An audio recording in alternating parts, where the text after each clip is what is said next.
Welcome to Seeless Solutions instructional videos. Today we're going to be talking about how to. Typically you would either install the device onto the wall by screwing it into the studs, and then afterwards bringing it into the gypsum.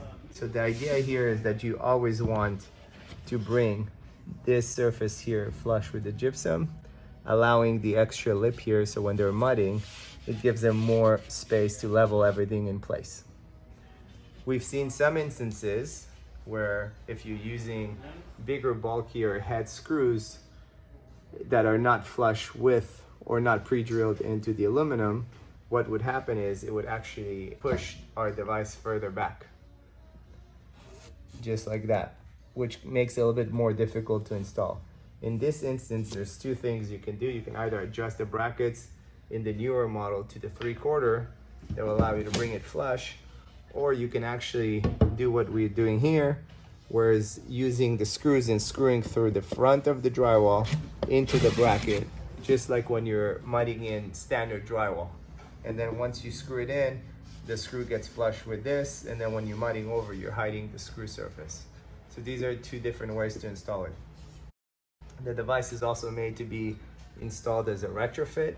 So if you have your wires ready here, you can bring it into the wall, bring it into the front, pull it forward this way, and then screw in the same way I was mentioning to secure it.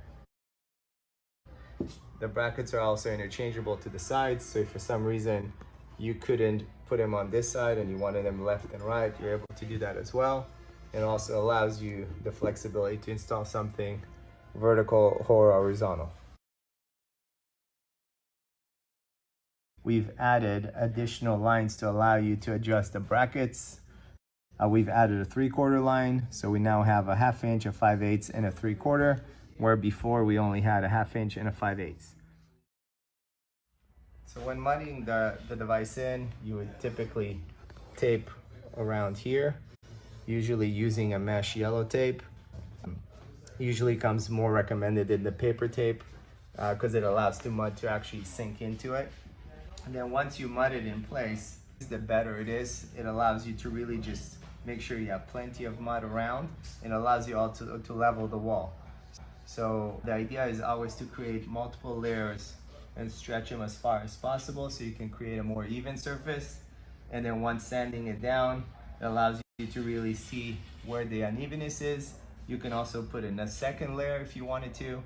And then once you level it all and sand it down, you're able to just paint it or texture it the way you want. The center is already pre-finished, so all you have to do at that point is just simply paint it. So when installing the product, it's always nice to put some blue tape to protect the inside since it's already level 5 finished. There's really no need to go on the inside since this area is already level 5 finished and it already has the perfect reveal around it. So when mudding and painting, it's always recommended to simply do it around the perimeter and try to protect the center of this as much as possible. Because if you do puncture it in some way, it's a little bit harder to get it perfectly level like it is now. So just stick to the perimeter and try to maybe cover or tape the inside until it's ready for paint. And this way, once you mud everything, sand and paint, all you have to do is simply take off the tape. The inside is already ready to go, just like here. And it's nice and clean on the inside. So we've made the device bigger to allow more space to tape and mud. In the past, we've seen that when they were taping and mudding, they were actually getting mud on the inside. And then if they don't clean it right away, when it dries, it can actually arm the corners. So we've allowed more space for it.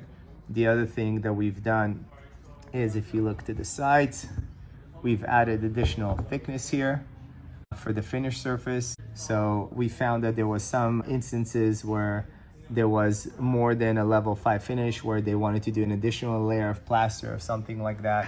So this gives you a lot more room to finish in mud. In some application, it might be easier, and that's why we're saying sometimes retrofitting is easier, because you're able to have the drywall and you cut the space. You don't have to mount between the studs. You're securing it to the drywall. So here in our application, instead of doing separate blocks, we actually just pre-cut small pieces of drywall between the studs, and then we mount the Seeless. So the drywall guys just cut out a larger opening, and then they're gonna tape here, they're gonna tape here, and it's finished. So it's just another installation method that's a little bit different. Our standard models, which are the 1Gs, 2Gs, 3Gs, and 4Gs, always had a metal electrical box that was mounted through the back and delivered this way.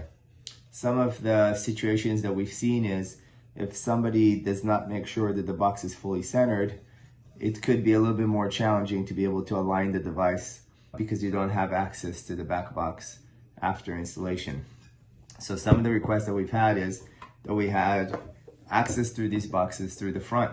What we created with this 2G model that I'm showing here is the ability to take a standard Carillon old work box, be able to simply put it through the front. It has indentation to receive the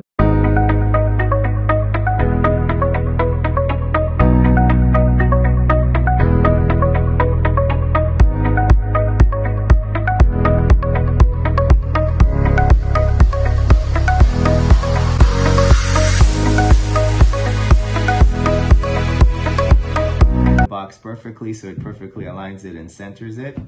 And with these two screws here, what you do is you secure the ears that would secure the actual box in place and be able to wire everything through the front.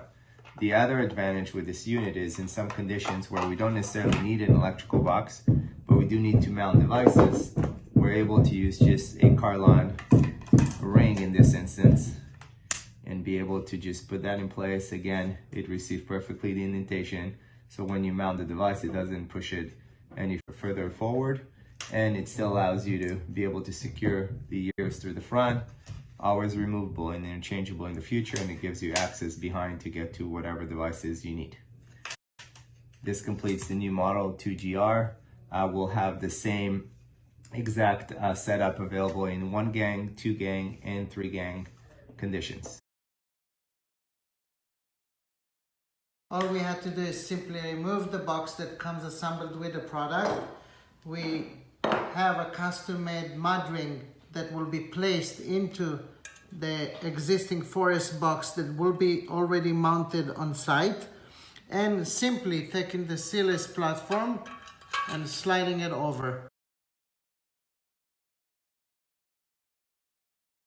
Triple section cup, stick it to the plate, push in and pull out. Thank you for watching these instructional videos. We're available at any time via phone or email. Let us know any questions, any feedback you might have. We're always open to suggestions.